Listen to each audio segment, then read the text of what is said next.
My in-laws helped take our baby for 5 months based on lies, and the system failed us completely. I'm a 26-year-old first-time mom, married to my 25-year-old husband, first-time dad, and we have a 17-month-old son. When he was just 8 months old, our entire life flipped upside down. My father-in-law made false claims to DCFS, saying we weren't feeding our baby, that we left him crying in his crib all day, and that I was using hard drugs. None of it was true. He barely knew anything about our day-to-day life, and yet he said these things with confidence because he was angry that we didn't want his involvement. My husband and his father have a very complicated past. It wasn't just my decision. To make things worse, my mother-in-law works for DCFS in another state, and she backed him up. She added to the lies and helped him get the attention of DCFS in Washington. I truly believe her position made them take it more seriously. It didn't matter that there was no evidence. They still took our baby.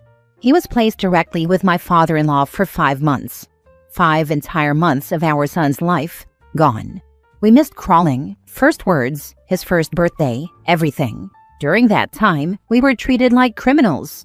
We fought like hell to get him back, and even now we're left with CAPTA charges tied to our names, like we actually hurt our child, which we never did. The only reason DCFS gave for removing him was low weight gain. They never once ordered an allergy test. They never once considered a medical issue. No one, not his foster guardian, not his doctor at the time, not a single caseworker, thought to question what he was being fed. When we finally got him back at 13 months old, I immediately asked for an allergy test. That's when we found out he's allergic to milk. He had been fed milk-based formula his whole life and actual milk once he turned 1. His body could not tolerate it. That's why he wasn't gaining weight. That's why he was so small. It wasn't abuse. It was a medical issue. And nobody figured it out but us. So yeah, I'm angry. I'm furious. The people who were supposed to protect us failed us completely. I'm angry at my in-laws for lying and manipulating. I'm angry at DCFS for believing them with no real proof. And I'm angry that we were the ones who had to figure out what was wrong after being treated like monsters. We're new parents. We took him to all his regular appointments. DCFS wouldn't leave us alone, but none of the doctors ever raised concern.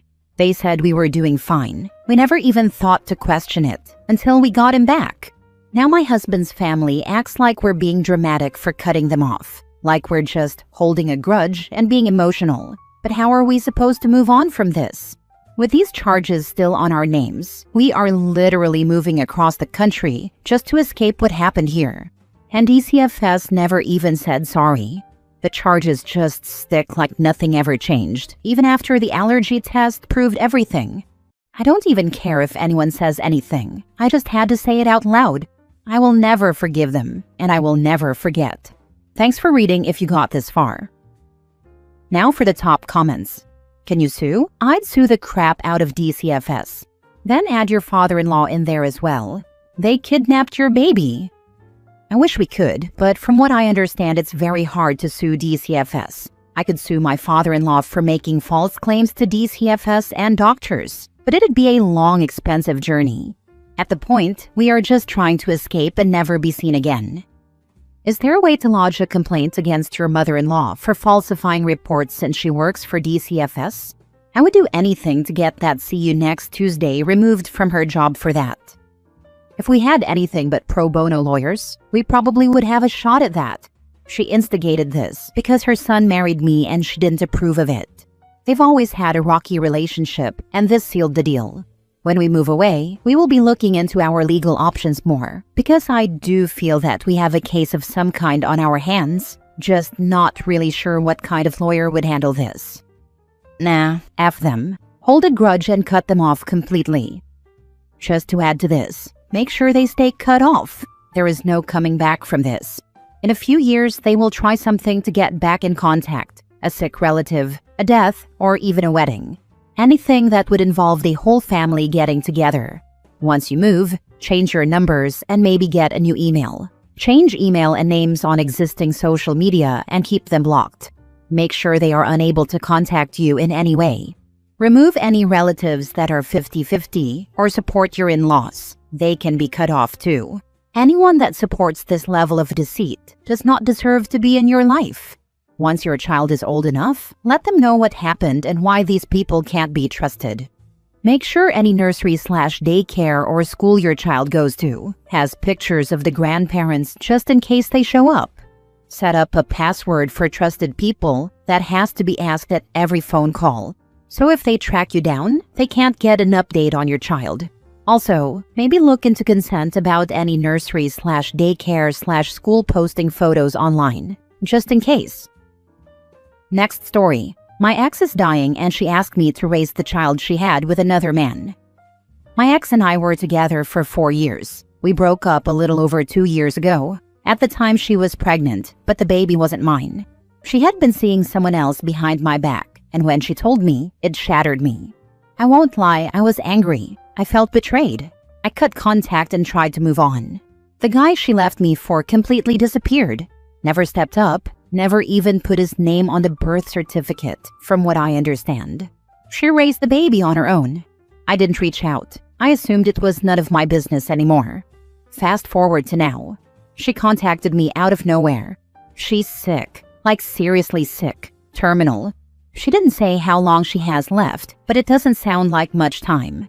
We met up and she asked me something I never expected. She asked if I would take care of her son after she's gone.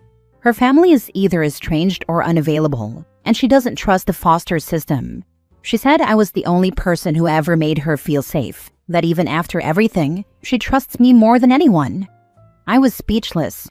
I didn't know what to say. Part of me still feels hurt by how things ended. And this kid, he's not mine. I've never met him. But she showed me pictures, told me stories. He's almost 2 now, just a little boy who doesn't understand any of this. I don't know what to do. I'm not a father. I don't even know if I'm capable of being one, let alone under these circumstances. But I also can't stop thinking about this little kid losing his mom and ending up in a system where no one knows him or loves him.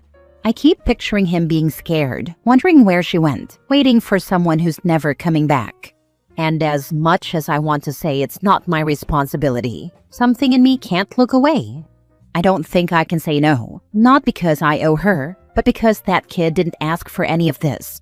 None of this is his fault. I don't know what's going to happen. I'm trying to figure out what steps I'd even need to take. I just know that I haven't been able to sleep since she asked me. I feel like my whole world has turned upside down. Not your responsibility. No, it is not. Although I know how it can be to come from a broken home. The kid has a father out there. The common denominator is your ex is a crappy person. Who even knows if this guy is aware? Heck, who even knows if she is actually dying? Wouldn't be the first time someone fakes illness to dump a kid on someone else. The foster system is not good, but a completely unattached baby, that is, not awaiting family reconciliation, that young, will be adopted out almost immediately. Your fears about him ending up in a system where no one knows him or loves him are admirable, but not based in reality. Don't feel like you're the best person for this job just because you think you're the only person for the job. You can talk to CPS and/or the social workers involved if you feel that will help you gauge the situation. As a side note, even if you did agree to take the child when she dies, a court would still need to approve it. Children can't be willed like physical objects are. If you do want to adopt the child, start building a relationship now so the court sees that you're not just a random stranger to the child. Not all young children get adopted. That's not a true statement. The young children who aren't adopted in the foster system are generally awaiting family reconciliation, which means they aren't available for adoption, or they are medically complex and need specially qualified parents. But young babies who are available for adoption do not have family attachments and are healthy, are very much in high demand, especially if the baby is white, sadly. People will hate you for saying that, but it's true. Next story. My ex who left me to marry his mom's choice has been telling people how miserable he is. I know I shouldn't feel so good about it, but I do. We were both international students, and in our second year of undergrad, he started saying his family would want him to marry by 23 or 24. We were Indian students just 20, in a different country, and he always had a problem with me assimilating too much. I made friends with people who were not Indian, and he used to berate me for mixing with foreigners in Europe. Phew. But that entire 1.5 years of the relationship mentally screwed me over for some time. I finally started dating again at 23. The whole time with my ex, he made me feel small and inferior, and I started to hate myself for being career-oriented. He would be angry if I hung out with my best friend, now brother-in-law, who is gay, and always had a problem if I wore dark-colored lipstick. Believe it or not, that was my breaking point. I cannot live without red lipstick. He left after undergrad. By that time, we had broken up, and I used to avoid him, but a huge portion of the Indian student community thought I was a low woman, and I had a social reputation problem.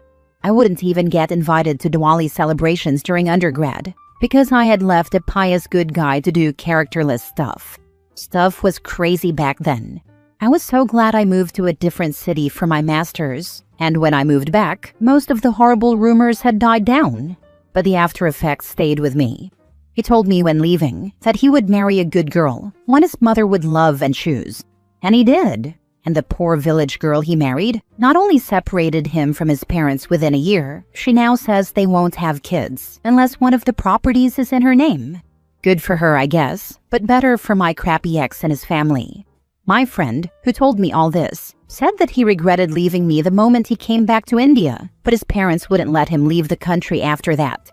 His life is apparently a living hell right now, working for his rich dad's business, which he hates, miserable in his marriage, and still no kids, which he wanted by 24. We are 27 now. I am currently at my parents' place, and will have to see him in a few days when I go to the reunion with my undergrad friends. I know he will make offhanded comments, but well, this time I'll have ammo to fight back. Just wanted to share that karma hit my ex, and I am pleased. Edit. Many people are asking me to take a hot guy, but I don't need to. I am engaged. My fiancé is with me at my parents' place, and he will most likely be at the reunion. Most of us in the reunion who have spouses are bringing them. Now for the top comments. As an Indian woman who doesn't live in the country, ask me how many situations I've seen where women who assimilate to the Western country are branded as low women. Heck, most of us are branded as characterless women. Because guess what? Due to the safety and security we get in Europe, we dress up, go out for late-night walks, and are much freer in many senses. We don't have to worry about getting catcalled or eve-teased here either, at least where I live. The only harassment I've had was from the Indian community, which punishes women for straying too far away from their values. OP, your ex deserves it. The only thing which you didn't deserve was all the mistreatment, which I'm guessing only happened because people get jealous that you are doing much better than them. Honestly, same. I won't say I have not faced ignorance or colorism abroad, but again, it has been mostly from the Indian community. I still don't understand why it's their business to go around running policing women who are no one to them. Ignore him if you do see him. He's a married man. He should mind his business. If he attempts to speak to you, remove yourself from the situation. And I like the suggestion of you wearing your reddest lipstick too. If others judged and treated you poorly though, why would you want to attend the event? They all sound like miserable company. You're better off treating yourself somewhere instead. Not all of them were awful. Plus, I am genuinely good friends with a few girls from my undergrad who will be in India and coming to the reunion. I don't think my crappy ex should stop me from having fun with my friends. Last story. My boyfriend resents me because I own 3 houses. I come from a messed up family. Not going into details, but know that heavy alcoholism and hard drug use were prominent. I saw a lot of violence too. I hated how I grew up. By the time I was 13, I knew college was my only way out. By the time I was in high school, I kept my grades up. I got a scholarship and went to college. Fast forward 2 decades, and I now have 3 houses, retirement accounts, a great job, and have really worked my butt off to come from nothing for all this. I am also divorced, but wasn't married long. He was emotionally abusive, and it did get physical a few times. He even threw a shovel at me once. It missed.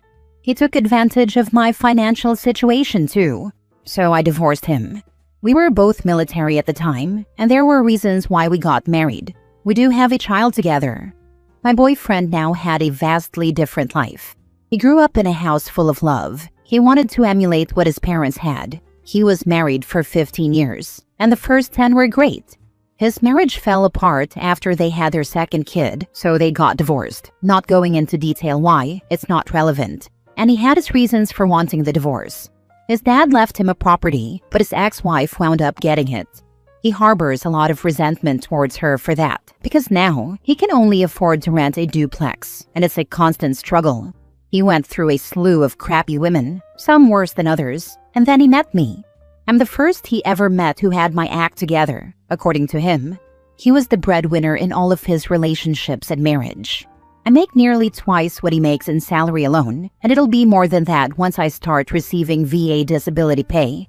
He clearly has issues with this. He says he doesn't, but he does. According to him, since he's the man, he's supposed to be the provider. I said it's 2025. Those are outdated gender roles. We both agree we're a team, but he feels emasculated because I make more. And when we first met, he didn't know my finances. We were still getting to know each other, and he told me how one particular ex used him for rent money.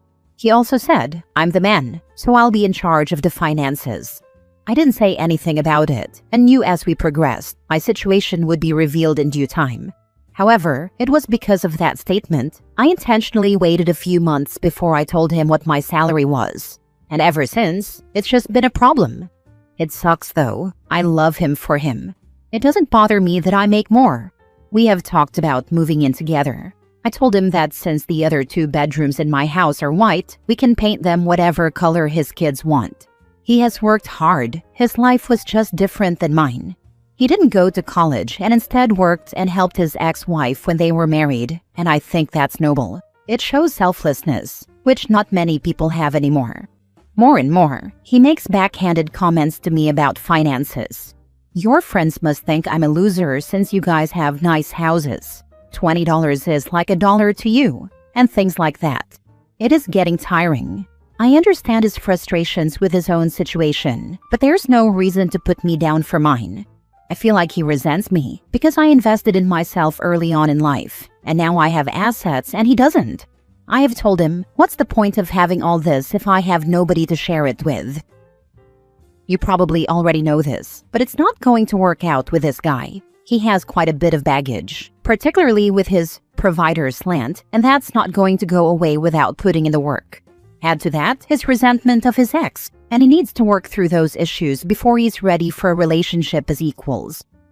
I'm the man, so I'll be in charge of finances, says the man who has none to be in charge of. When I met my husband, he lived in the black, but I had more, owned a home, had retirement accounts. While we were getting serious and got engaged, we had long talks about how we'd manage our finances. I had a very specific and regimented management strategy, and while he always had enough, his was more loosey-goosey. He was like, yeah, we'll just do it your way. That's a man who is A, secure enough to recognize when someone is managing something better than he is, and B, smart enough to get on board and be a real partner. I explained how I manage mine, and even said trust me with how I handle debt. He was trying to convince me that having debt is okay. No, the heck it's not. He doesn't have massive debt, but has some. I have more than him at the moment because of rather expensive house repairs, so I get it.